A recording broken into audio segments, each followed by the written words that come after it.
नमस्कार, मैं हूं रेखा चौहान और आप देख रहे हैं भास्कर न्यूजीलैंड की विशेष रिपोर्ट। लोकसभा में केंद्रीय कृषि मंत्री शिवराज सिंह चौहान ने विकसित भारत जी राम जी बिल 2025 पेश किया, जिसके बाद सदन में हंगामा हुआ। कांग्रेस सांसद प्रियंका गांधी ने बिल का विरोध करते हुए कहा कि योजनाओं के नाम बदलने से फजूल खर्ची होती है। उन्होंने आरोप लगाया कि यह बिल संविधान की भावना के खिलाफ है और इसमें मजदूरी के दिन बढ़ाने की बात है, लेकिन मजदूरी बढ़ाने का कोई प्रावधान नहीं है।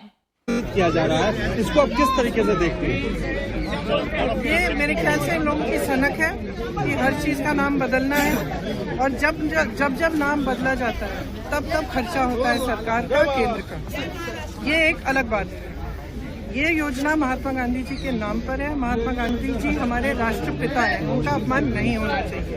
तो तीसरी और सबसे जरूरी बात, नाम बदलने से ज्यादा जरूरी ये बात है कि जो अधिकार इसी सदन में सबकी सहमति से जब वो कानून बना, तो यहाँ एक भी राजनीतिक दल नहीं था जिसने सहमति नहीं दी। तो सबकी सहमति से ये कानून बना कि रोजगार का 100 दिन का अधिकार जो सबसे गरीब जन है इस देश का, उसको मिलना चाहिए। अब इन्होंने बहुत चालाकी की है, क्योंकि ऊपर से ऐसे दिखता है कि सिर्फ नाम बदल रहे हैं और 100 से 125 दिन को बढ़ा रहे हैं। लेकिन इसको अगर ठीक तरह से पढ़ा जाए तो इसमें 2-3 ऐसे विषय हैं जिनसे ये एकदम ये योजना कमजोर, क्या ये खत्म हो सकती है। और मैं आपको समझाती हूँ कि ये क्या है ये विषय। सबसे पहला कि इन्होंने 100 से 125 दिन की बात की है, लेकिन कमाई को बढ़ाने की कोई बात नहीं की है। आज अगर आप किसी भी प्रदेश में जाएंगे, आपको पता चलेगा कि जो मनरेगा का बकाया अभी मिला नहीं है। तो जहाँ जाएंगे मजदूर यही कहते हैं कि अभी हमें पैसा नहीं मिला है। तो आप उतना पैसा नहीं दे पाए हो। केंद्र पहले 90% केंद्र की जिम्मेदारी होती थी कि केंद्र पैसे देगा। आज उन्होंने इस विधेयक से ये चाहते हैं कि वो कम हो जाए। तो जब वो कम होगा तो प्रदेश को देना पड़ेगा। जो गरीब प्रदेश है वो दे ही नहीं पाएंगे। इतना भार, इतना बोझ पड़ जाएगा उनकी अर्थव्यवस्था पर कि वो दे ही नहीं पाएंगे। जब दे नहीं पाएंगे तो क्या होगा? योजना खत्म हो जाएगी।